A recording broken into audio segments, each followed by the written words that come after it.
a moment or two and share your financials of your favorite professional sport property. Is there a nonprofit foundation? Tell us a little bit about it. I may ask you one question, and we'll try to get through as many of us as we can. I'd like to let Lizzie go first, because then she has to depart for a soccer victory today. Go ahead, Lizzie.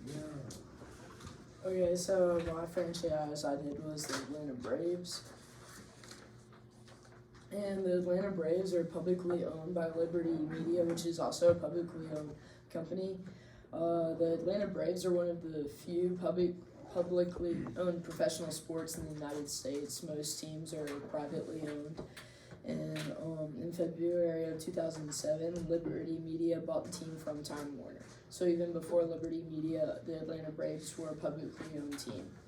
And then the Braves Foundation is a nonprofit arm, and they actively support community organizations and programs within the Atlanta area.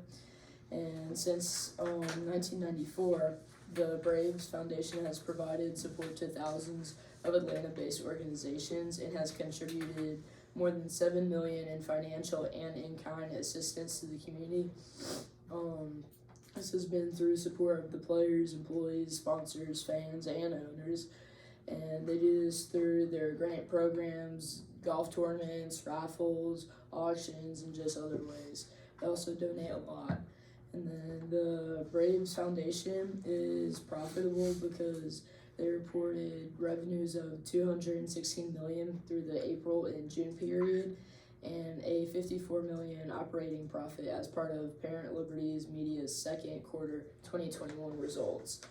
So that revenue of $216 million exceeded the reported revenue of $208 million in 2019.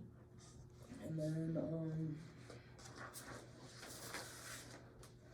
so during the season of COVID-19, which was in 2020, they didn't lose money, but they didn't have the same amount of money coming in because they didn't have fans in the stadium and they had a shorter season. So the revenue declined by 63%.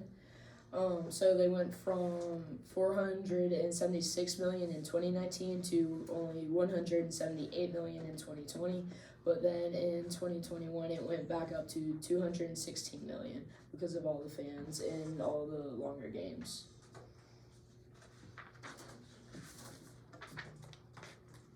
And then there was a little notion about the battery, right? So the same organization owns the soccer team. Yes. I think you noted that in your write-up. Mm-hmm. Good. By the way, those financials were quarterly financials, so that's only a 3-month period when they report quarterly financials.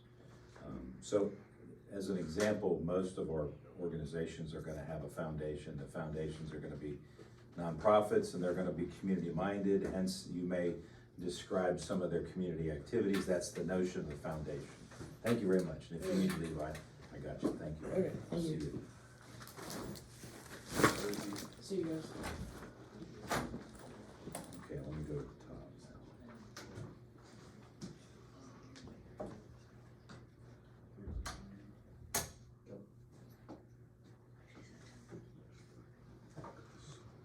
Ethan.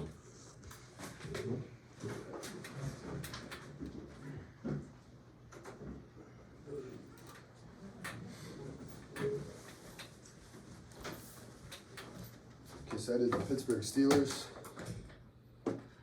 Since 2008, the Rooney family has brought in several investors for the team while retaining control of the team itself. They had to do this to comply with NFL ownership regulations. Dan Rooney and his son Art Rooney, which is president of the franchise, wanted to stay involved with the franchise. So technically the franchise is still privately owned by the second generation of the Rooney family. The Steelers franchise is involved with several different community programs. There's not like one singular. I think there's like 40 of them that I found that they were involved with, both local and national. So the Steelers help subsidize and fund many different programs. These programs include the American Heart Association, the Art Rooney Scholarship Fund, the Ben Roethlisberger Foundation, Crucial Catch, which is an NFL organization, the Cancer Caring Center, Catholic Youth Association, the UMPC Children's Hospital of Pittsburgh, the Chuck Knoll Foundation, and there's, like I said, there's like 40 of them. I didn't want to list every single one of them. The Steelers franchise value increased 14% according to Forbes, which matched the average of all 32 teams. Forbes estimated the Steelers to be worth $3.4 billion, ranking 14th among the 32 franchises. Forbes also reported the Steelers made $24.5 million profit last year. That increase in 2021 across the league is largely due to the media rights deals of the NFL signed this past spring with ESPN, NBC, CBS, Fox, Amazon, and that accounted for an 82% increase over the current deals, which the broadcast rights basically drive the NFL's overall revenue, especially with the Steelers. Yeah, so that particular league, the NFL, packages all their games and sells them as a group package, Right. rather than the individual franchises in other leagues doing them individually. So when the league can package 32 teams and probably thousands of games, whatever the number is, they obviously can command a greater price point, and then they revenue share that back to the franchises. So it's run really well as a cartel or an organization. It doesn't appear they have a foundation, or at least you didn't discover it, but they certainly support a lot of philanthropic ventures. So I think you mentioned 6 or 8, American Heart Association and the Ben Roethlisberger Group and the Chuck Knoll has a foundation. So they make several significant commitments to support those that are already active, and that may be the way they do that rather than having their own foundation. I found that most of them were originally, they came from Pittsburgh. So like Ben Roethlisberger, obviously, is a quarterback. Chuck Knoll used to be the head coach. I think Troy Polamalu has a foundation. A lot of them come through Pittsburgh, and they just kind of help support. Yeah, absolutely. And then the value of the franchise is significant. So the franchise value of $3.4 billion is what you said.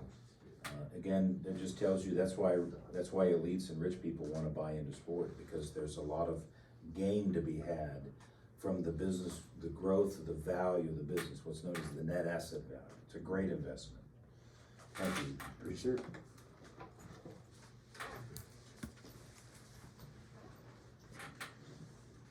it. Merrick?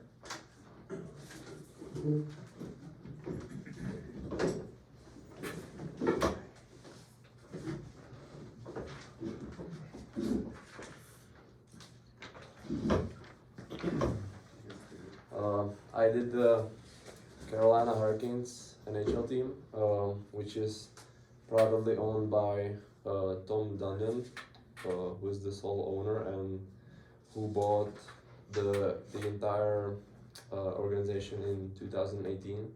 So he was only the only part owner until that. The franchise is a non-profit organization called Carolina Hurricanes Foundation, which is very similar to Boston Red Sox Foundation, which is a non-profit which provides funding to children's non-profits with health or education focus throughout North Carolina. And the Hurricanes franchise has been profitable every year since at least the 2005 to the 2006 season. And the value of the franchise, it was $440 million last year, which was $10 million down from 2019, I think. And their revenue last season was $116 million, and current estimated revenue is currently $54 million so far. Yeah, so they have a foundation. The foundations are often named similar to the organization. This one is the identical name. This one's a sole owner, so if you have a one-person owner, that's known as a sole owner. Now, that's not a sole proprietor. A sole proprietorship is different from the sole owner of a corporation. That's interesting, you don't see that too much anymore. I remember when this team started, I don't remember him, I don't know if he was the founder or not for it. Notice the difference in the size and the value. So the Pittsburgh Steelers, which has been around 100 years, is worth $3.4 billion. Here's a hockey team that's been around just less than 20 years or more than 20 years. It's only worth $440 million. I say only, but when you're comparing, that's literally, that's watermelons to plums. There's a big difference there. Good, thank you, appreciate it.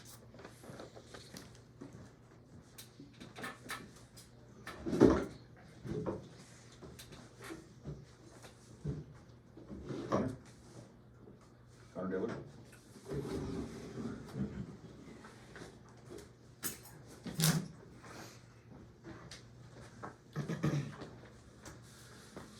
Alright, so I did the Carolina Panthers, and the Carolina Panthers are a privately owned professional sports team. Owner David Tepper purchased the team in 2018 for $2.2 billion, and he purchased the team from Jerry Richardson, who owned 48% of the franchise. And then there was another ownership group who owned 52% of the franchise, and I have the names listed here, but there's a lot of them. So Tepper bought out all existing partners in addition to Richardson, and in doing so, Tepper joined an exclusive list of owners, like you just talked about. And the Carolina Panthers do not have a central private foundation, however, the franchise does have a nonprofit community arm. Their three major areas are youth development, military outreach, and charity work. And then I listed some of the examples for each. Youth development includes training camps, Play 60 camps, Play 60 initiatives. The military outreach includes visits, the Row of Honor, Salute to Service, Fallen Heroes, just to name a few. And then the Panthers assist local nonprofit organizations through merchandise donation programs and ticket donation requests. And then the Carolina Panthers Charities funding is available to nonprofit foundations in North and South Carolina.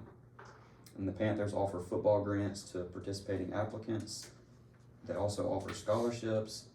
And then the Panthers sponsor Fan Fest and other events to donate to their charities. And then except for 2021, when the team operated at a $22 million deficit, the Panthers are a profitable franchise. In 2020, the Panthers operated at a $96 million surplus, and then the years before held similar numbers. And then in 2020, the Panthers were valued at $2.6 billion, while in 2021, the value increased to $2.9 billion. The overall value of the franchise increased despite the pandemic. And then except for 2021, the Carolina Panthers have seen increases in revenue. Revenue jumped from $424 million in 2019 to $447 million in 2020. And then financial data for the Carolina Panthers charities were not made public. However, sizable donations have been revealed. The charities announced a $200,000 grant this past summer to support a park in Rock Hill. And then Panthers owner David Tepper donated an additional $500,000 from his private foundation. And then all of these charities support, all the Carolina Panthers charities support nonprofit foundations in South and North Carolina with financial aid and other aid as well. So that's a great example of one who's very philanthropic, and so you have an individual owner who gives through the team. He has obviously set up his own private foundation, and then he even requires those under him to be very philanthropic. So givers cultivate givers is what you have there. Now what's interesting about this scenario is this team was owned by about 50 people at one point in time.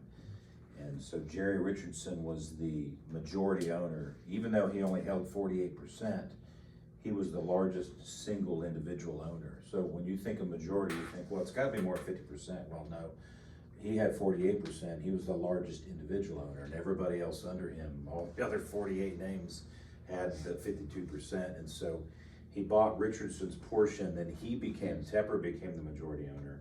And then he started to individually buy back the other smaller percentages and accrued it at some point in time where he's now sole owner of the business. Yeah, and tremendous value. What did you say, 2.6 to 2.9 billion Yes. is the net asset value of the team.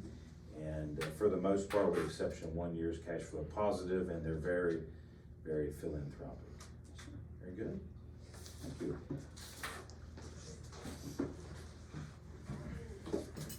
Nolan?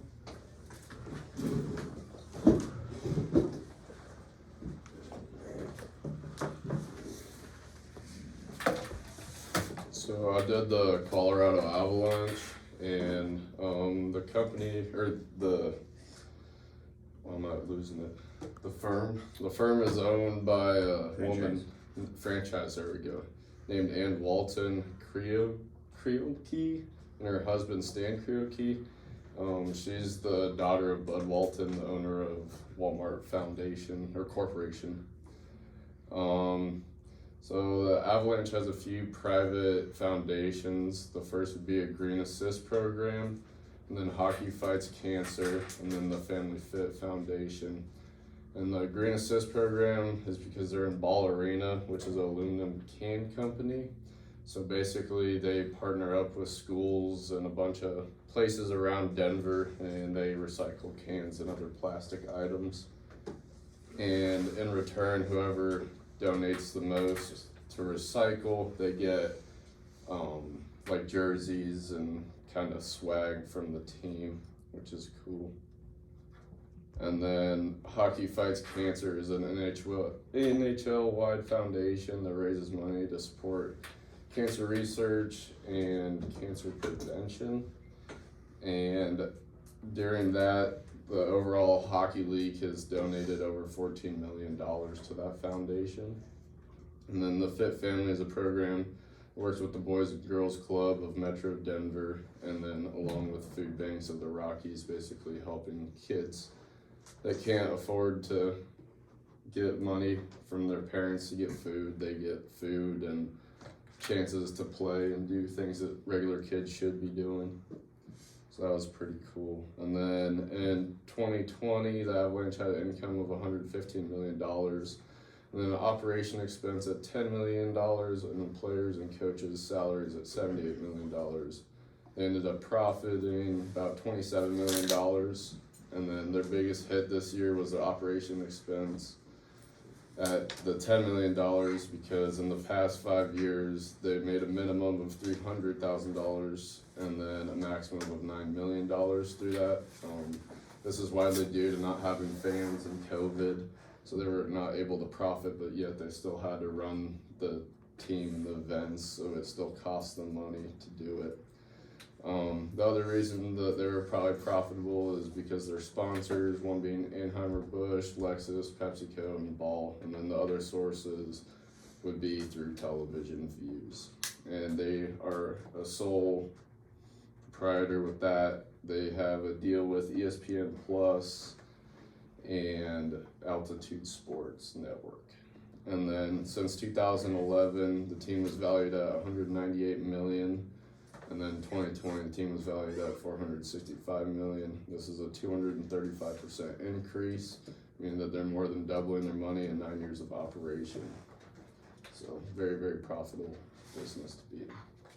This is a professional sport franchise that's owned by one or more women.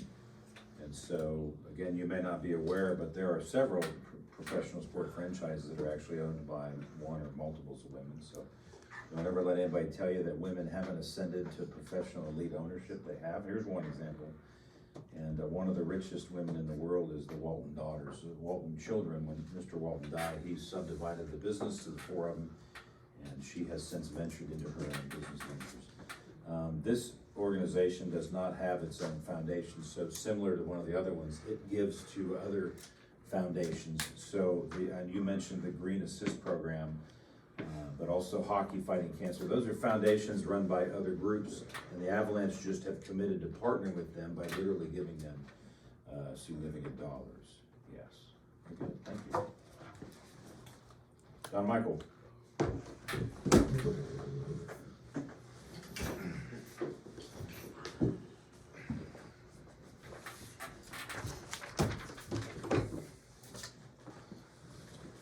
I did the New York Yankees. The Yankees are a privately owned by the Steinbrenner family. George M. Steinbrenner III is the principal owner. Hal Steinbrenner is the general partner. Henry G. Steinbrenner is another general partner. Randy Levine is the president, and Brian Cashman is the general manager, and Aaron Boone is the head coach.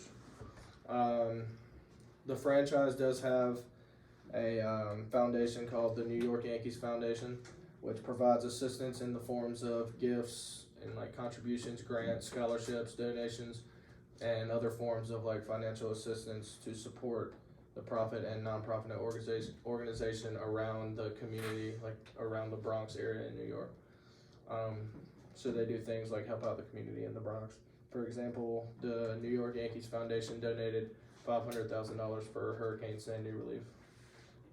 The Yankees are a very profitable franchise. In the year 2018, the team brought in $526 million, which was actually a down year from the previous year, 2017, where they brought in $619 million. The Yankees are always trying to find new ways to get fans in the stands and make money. So moving forward, the Yankees expect to raise their like ticket prices by 10%, but these are also like package deals, so other package deals will go down in price, which entices fans to come to more games and allows the Yankees to make more money. The Steinbrenner family bought the team for $8.8 million in the year 1973, and as of 2020, the New York Yankees are worth $5.25 billion. The Yankees spend around $122 million on player expenses, and in 2009, the Yankees spent $1.1 million on a new stadium that sits over 46,000 people. There are certain players, two, for example, Giancarlo Stanton and Garrett Cole. The Yankees are paying Stanton $325 million over 13 years, and Garrett Cole is making $324 million over 9 years. Aaron Boone, the manager of the Yankees, has a 3-year deal, making a little over $1.1 million a year.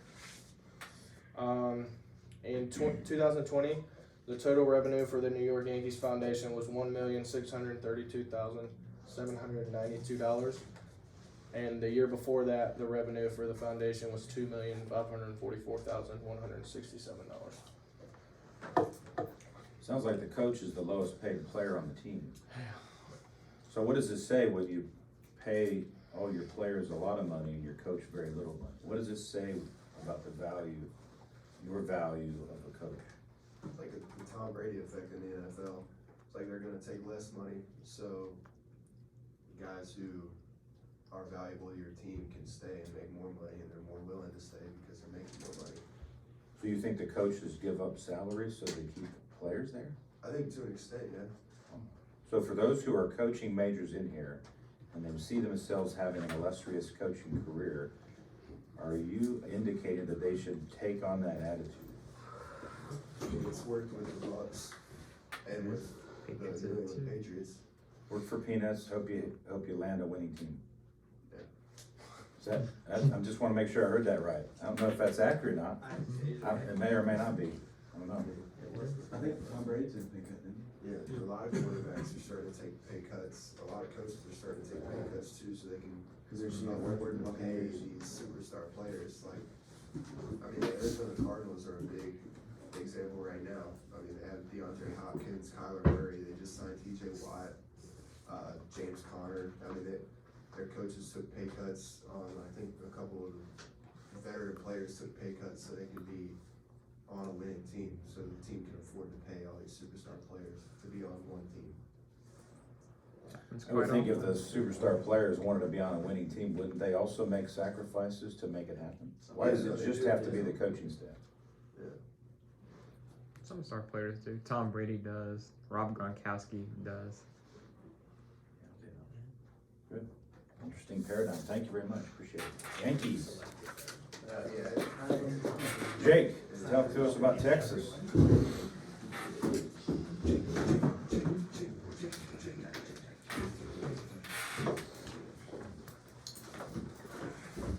Alright, so I did the Texas Rangers. Texas Rangers are a privately owned Major League Baseball team. they're spearheaded by Chuck Greenberg and the team president, Nolan Ryan, who's also a Hall of Famer, so that helps with their revenue. Them together, they named themselves the Ranger Baseball Express LLC, and they bought the team on January 22nd, 2010 for $570 million. Their co-chairmen are Ray Davis and Bob Simpson. The president is Neil Lehman. The president of baseball operations is John Daniels, general manager Chris Young, who's also an MLB pitcher, and then manager Chris Woodward. So they actually do have a private foundation called the Texas Rangers Baseball Foundation. The mission statement is it's dedicated to improving the lives of those in the community, especially children, the military, and first responders and their families through educational, health, and athletic programming and partnerships that bring meaningful change to the community. So their biggest focus, like I said, was children. So I'm gonna read some of the statistics they had this year. So they donated $130,000 worth of scholarships to area students. 300 kids received Christmas gifts because of this organization. They gave $40,000 in gift cards to teachers at local high schools in the area, and then 2,500 youth baseball and softball players participated in their foundation events. A little bit about that. So even though it's a nonprofit, it still made money. Like we talked about earlier in the semester. So it brought in about $3.8 million. Their expenses were about $2.4 million. So they ended up with a net income of $1.4 million in 2019. But to compare this, in 2018, they brought in $16 million because they had a lot of contributions and donations. So about 82% of all the money that goes into that private foundation came from contributions. So as far as the team being profitable, the Texas Rangers do have a good track record of being very profitable until COVID hit, because they decided to build a $1.2 million or billion-dollar stadium during the same time. So their revenue last year was $111 million, but to compare that to the previous year, they brought in $335 million. So they've taken over a $200 million cut because of the new stadium and COVID. The team value is about $1.785 billion. Right now, they're operating at a negative $60 million operating income. Their debt value ratio is about 43%. They're averaging about $4 per fan, meaning either watching the game, paying for it to watch online, or actually going to the game and buying things there. And their player expense is about $78 million, which when looking at all of them, that's about the third or fourth worst right now in the MLB. So they have a lot of cheap players on their team right now, and they sold everybody pretty much at the deadline this year. So the foundation, I was looking at your numbers here at the bottom, they generate several million. Yes. And it's all from donations. The majority, yes. And then where do they reinvest that back? Where's that? I don't have any specifics, You but noted something about scholarships to area students, Right. I heard that. so it's Is that like going to college or? yes, that's college scholarships. So I mean, their main point is to get that money back into the community in ways that they see that it needs. Where Christmas so- gifts, teachers, I heard you Mhm. say that, okay. Yeah, it's all community-based, foundations serve local community, they're nonprofits, but they do generate resources that turn around and then give them back. And so that's a foundation leveraging the name and the asset and the brand of the major organization. Good, thank you. William?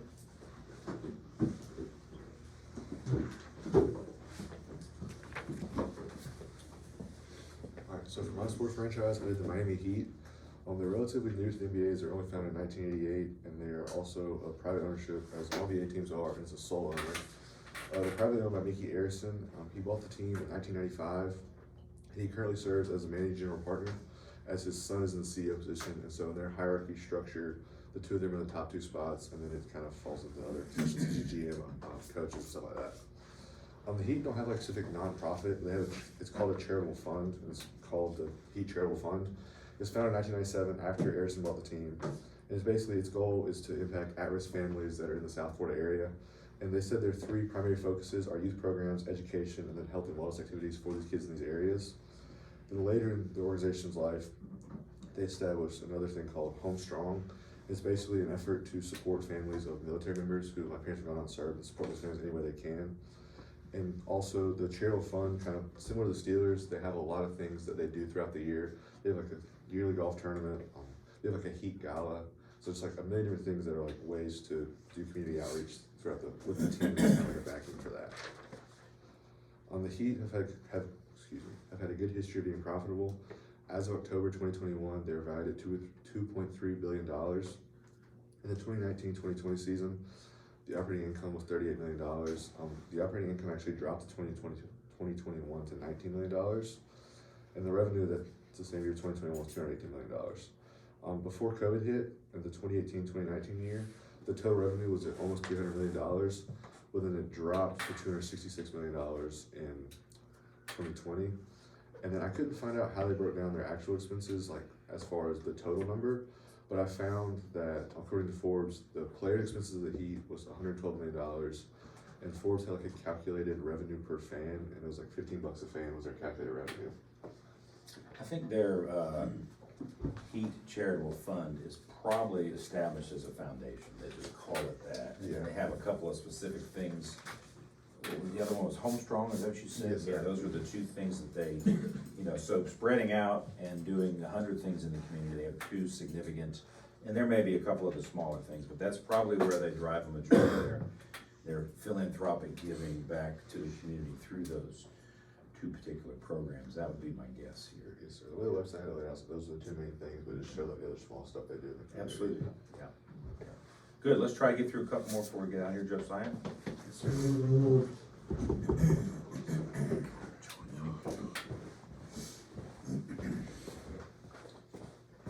So, my fall break assignment was on the Green Bay Packers, which, as some of you guys know from the handout that we had, that they're the only publicly owned NFL team.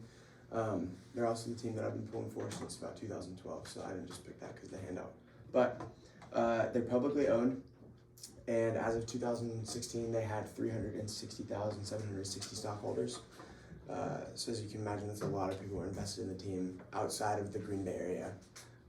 As the city itself, I think, only has 100,000 people.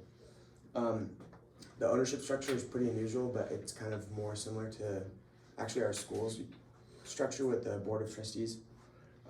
They have a board of directors who make the majority of the decisions. And on that board, who's kind of the front man, is their CEO, Mark Murphy, who's playing the NFL. And he has led the team as the president and CEO since about 2008. He's done a really good job there. They have a foundation. It's a separate entity titled just the Green Bay Packers Foundation. And it was created to give back to the community.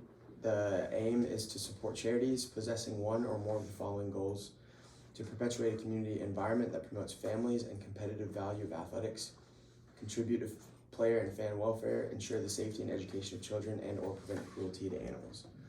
So they kind of have a lot of arms in different areas, but one of the cool things that the foundation does do is it encourages their athletes to get involved in like Green Bay life in the community.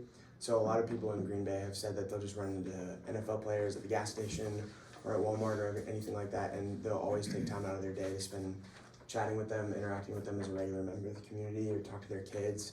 A lot of times they'll go around a neighborhood and just introduce themselves and hang out with the community. So Green Bay is really invested in their community, and a part of that is just shown in the fact that they're publicly owned. They kind of have to almost. I mean, the entire town basically owns them. They are a profitable organization, having a net income of around $35 million in 2019. But it was also the first year they tipped over $500 million in total revenue. One really interesting thing about the Green Bay Packers is because they're a nonprofit, because they're publicly owned, they really don't value trying to make as much money as possible for their stockholders. They actually value creating that community atmosphere and also lowering ticket prices. So I heard their financial executive say that they could raise their ticket prices to be about the same as the New England Patriots, and their profits would double. They would be roughly around $1 billion in revenue, but with that comes losing that fan aspect and community aspect that they really value. It's also really interesting that because they're publicly owned, they report their profits and finances, so you can see the profit report online and look at every single thing that they spend their money on. Just financial wise, some of the numbers of what they've spent in the last year. They spent $226 million in player expenses, so that's just contracts with different players. They spent $46 million in team expenses, so that includes travel, facility management, things like that. They spent $66 million in sales and marketing, so trying to get their product out there and people to join the Green Bay Packers club, foundation, things like that. Sell more tickets. They spent $33 million in facilities, so that just means facility upkeep and renovations. $63 million in administrative expenses, so Mark Murphy's salary, the board of directors, board of trustees, different things like that. And this was all during the 2020 season. They had $295.9 million in national revenue throughout the whole entire country, so I'm pretty sure that includes TV deals and also just different marketing and advertising deals with different agencies. They had $210 million in local revenue with a net income of roughly $34 million. Perfect. We need to get out of here. Test on Thursday. Thank you very much. The rest of you, I'll just go through that myself. Study everything I share with you, including that little 2-page read. And I won't see you in here until next Tuesday. We'll meet back up in here. Thanks for a good day today.